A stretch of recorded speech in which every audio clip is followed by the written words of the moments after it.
You are listening to In Conversation with Jenny and Mark. Hello, everyone. I am the Reverend Jenny Adams from Holy Trinity Church, Prince Consort Road, South Kensington. I am the Reverend Mark Adams from St Margaret's Church, Barking. That's right, isn't it? That's where we are. We got It that is. right this time. Mine's longer because there's so many Holy Trinities in South Yeah, Kensington. You have Prince to pick the right Consort one. Road. Yeah, absolutely. Good stuff. Right, well, Um, we're back. We're back, Jenny, aren't we? We're back. we A are. little bit of a We're break still in last the week. busyness of Advent, but we are back Still this in the week busy episode, but we with are back. this week's Gospel reading, It's Matthew continuing with 11. John the Baptist. Don't interrupt. Matthew 11, 2 to 11. Okay, Matthew 11, 2 to 11. I tell you what, I'll just put that on the screen. The dutiful husband that I am. Good. Okay, and am I reading it? Is that right? You're reading it I'm this reading time. it. Okay, thank you. That's great. I'll do that then, shall I? Yeah, I'll drink my coffee. Okay, here we go then. John 11, verses 2 to 11. When John heard in prison what the Messiah was doing, he sent word by his disciples and said to him, "Are you the one who is to come, or are we to wait for another?" Jesus answered, "Go and tell John what you hear and see. The blind receive their sight, the lame walk, the lepers are cleansed, the deaf hear, the dead are raised, and the poor have good news brought to them. And blessed is anyone who takes no offense at me." As they went away, Jesus began to speak to the crowds about John. "What did you go out into the wilderness to look at? A reed shaken by the wind? What then did you go out to see? Someone dressed in soft robes? Look, those who wear soft robes are in royal palaces. What then did you go out to see? A prophet? Yes, I tell you, and more than a prophet. This is the one about whom it is written, 'See, I am sending my messenger ahead of you, who will prepare your way before you.' Truly, I tell you, among those born of women, no one has arisen greater than John the Baptist, yet the least in the kingdom of heaven is greater than he."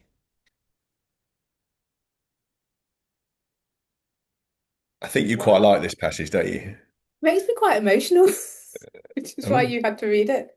well, I had to read it. So what emotional about this passage about John the Baptist and Jesus? I just think I think it's so lovely. I think you can see the personality of Jesus and therefore the personality of God through it. So all of it, the fact that somebody like John, who was born to do this, has committed his whole life to it, suddenly has this doubt that he's got it right. He might have it wrong.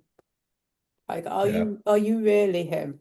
Or have we got to wait for somebody else? It's like yeah, just that kind of having committed everything to it. And he won't have been popular. I mean, he'll have had his following, but he won't have been popular. It will have caused him a lot of and at that kind of moment. And I think I can recognize that when it all goes wrong, it's like, oh yeah, I recognize that. Am I just wasting my time? Is this really true? That thing.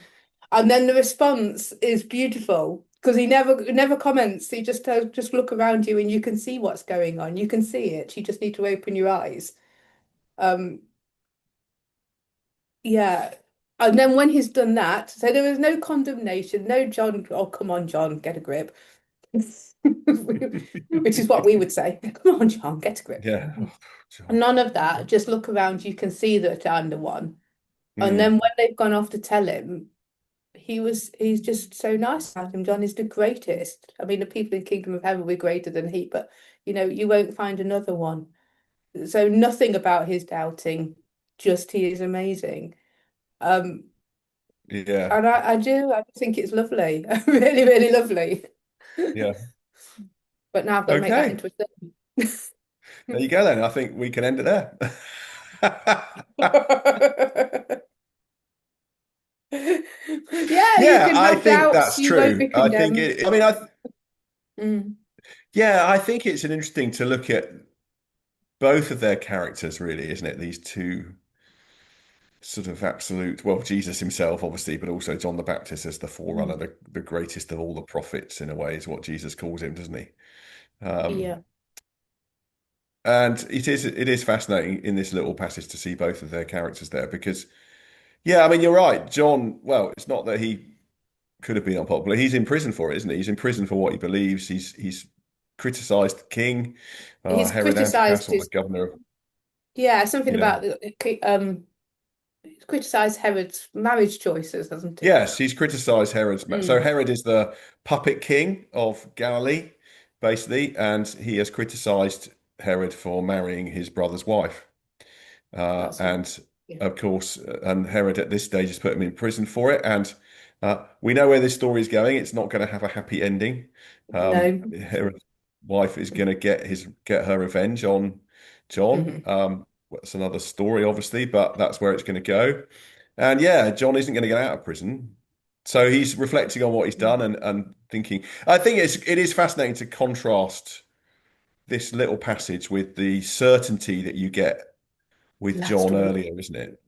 When he's come, Yes, when last he week's was doing, passage was yeah, so yeah. certain, wasn't it? And if you think of the start of Mm, John's gospel as well, where he's recorded, look, mm. sees him walking from a distance, Yes, look, the look. Lamb of God, and so you've got that sort of certainty, this is the one. And then what is going on? So what is John? I think there's a lot of interesting things to reflect on, aren't there? I think why is John thinking this? Why is John questioning this? Why is John doubting that Jesus might be the one, do you Well, think? I think there are a couple of things there. Let's not forget that they're cousins. So whilst he's sitting there, he's probably remembering what he was like as a child or what the relationship was like as a child as well. I mean, it is quite a strange thing to think you've grown up with the Son of God, um, being related. So I think there might be an element of that, Mhm. you know. But also I think we all doubt. And I think when things go wrong, we go either one way or the other. Um, Mm. so either you find God in the darkness, but there are a significant amount of people that will just turn away because if things are this bad, there can't be a God. You hear that? Um, Yeah, of course, as Christian leaders, we're not supposed to doubt, are we? Um, and no. get into trouble with this podcast. I don't know, but it's sort of like you're never supposed to have any doubts or any questions, or and that's of course not people's reality, actually. Well, it's not my reality. I can't speak for everybody. I can only speak for myself. It's not my reality. Of course, we have questions and doubts and wonders, but Mm. I think you're right. It's encouraging in one sense to see that we're in good company here with John the Baptist, aren't we? I think we're in He's good got questions. company, and I think the advice he was given by Jesus is how I overcome those doubts as well. So I think there are moments where I kind of think, have I just made all this up? But then I look around and look and see. Come and look and see. What do you experience? What can What you sort of see things as do you things? see that encourages you? It's generally in people. Um, and it's the small things. So it's the small act of faith. Often, I have to say, in the more mature congregation members that have just quietly got on with it. And I think, well, there is something about those that I find very Mm, comforting. Those ones that have just quietly prayed, often the flower arrangers, that sort of thing. People who clean the church, mm, the people that have been doing it for years and years and years, mm. but are not upfront like we are. Yeah, yeah, yeah, And I yeah, find those very encouraging, um, yeah, committed their lives. Um, Sometimes just in nature, just yeah. stop and breathe. Um, I like to be in the middle of nowhere, whether it's on the beach or in the middle of.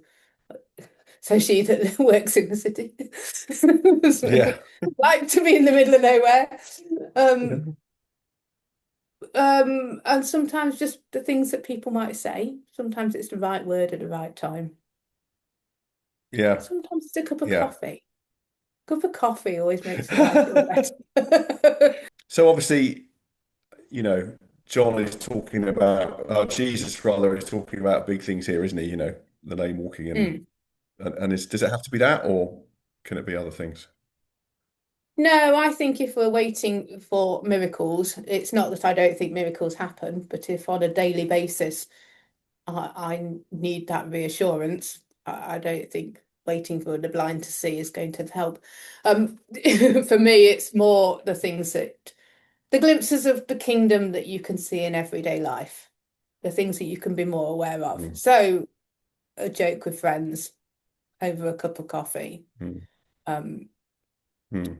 often, I don't know, a nice sunset, just things like that, where I would find glimpses of God. And it's often in people. It is generally the people. The elder members of congregation Yeah, don't I think people are. regularly do I, stuff. I think, yeah, people are where Mm. it's at, aren't they? I think, Yeah. and I think sometimes with clergy, it's something we talk about quite a bit, isn't it? We get caught up in all the other stuff we've got to do, and sometimes it feels like there's no time for people, which is always a bit sad.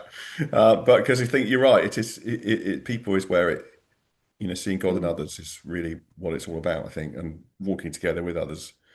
I tell you where I really see God, and it's Mm, like if I buy a big issue or one of those other magazines, and they say God bless you, and I just think that's so. right. I just touches me a little bit. It's like Yeah. a Yeah. little bit of faith because it's not a common thing to say anymore either. It's not a So so do you everybody think goes John the amen saying Baptist, it. why do you Mm. think is Jesus is Jesus not the sort of Messiah that John was looking for, do you think? Is that why he's got some doubts and some questions? Well, there might be that element as well. I think it's a combination, isn't it? Yeah. Too much time on his own. Yes, he's sitting there wondering, isn't he? Yeah. Somebody Yeah. once said, spending too Yeah. much time on their own. Yeah. Yeah. And I wonder, it's interesting as well, isn't it? What does Jesus make of the fact that John is doubting him? Does Well, it bother that's him? what I love. He never questions it, he never condemns, he doesn't really say anything about it. Yeah. I think Yeah. and does that tell us that he's expecting it? It's part of normal life. Yeah. Um, or is it, just love so deep that it doesn't even register that he shouldn't be doing it? It's just, but Yeah. there's none of that. It is simply go and tell him what you can see. Go and tell him Yeah. about the kingdom. Go and reassure him, actually. Yes, that's Mm, true. It's okay. Tell him it's all right. Yeah. mm, I got this. yeah. You can trust me. Yeah, I love that. I think the last line of that first text is fascinating. Blessed is anyone who takes no offense at me. Yes. I think that idea.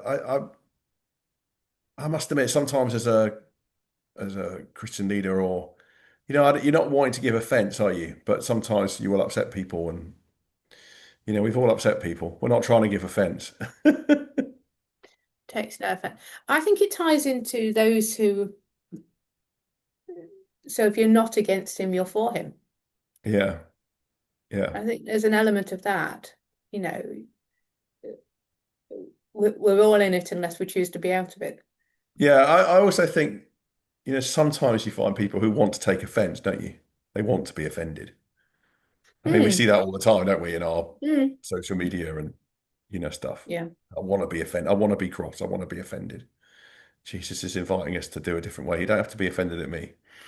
You're blessed if you're not. Well, yes, because it's quite hard work being offended at everything, isn't it? I mean, we all do it, don't we? We all do it. I think, none of us are. It's a But I think level of it's a anger reminder. that you I think can't it's a you can't be reminder not to. bothered Yeah, with. I think this is a reminder not to go around looking to be offended all the time. I mean, I know Jesus is Okay. particularly talking about himself, but I think it's an interesting kind of thing to reflect on.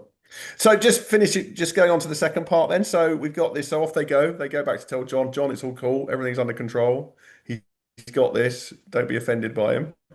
And then Yeah. Jesus sort of says these Now, interesting things, doesn't he? Who was John? What did you go to see?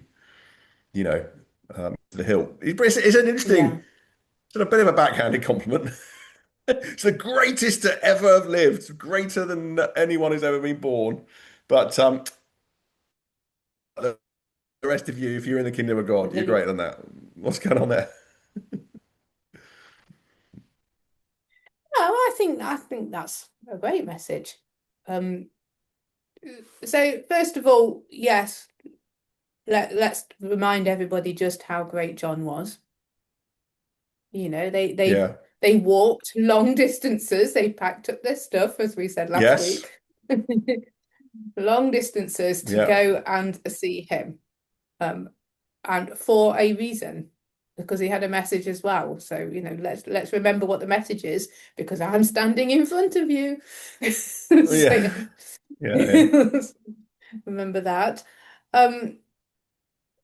Yeah, I think it probably would be easy for the crowds to suddenly dismiss John, and I like the fact that Jesus is loyal. Right. You know, out of sight, out of mind, or he's had his downfall. We move on to the next I'm near rabbi. Yeah. now. Yeah, but actually, you can still have your place in God's plans and purposes, really, can't you? You can be Yeah. greater than John, you know, even though John is this amazing prophet. You know, I mean, Yeah. what is it? Is that sort of follow me, and you can find?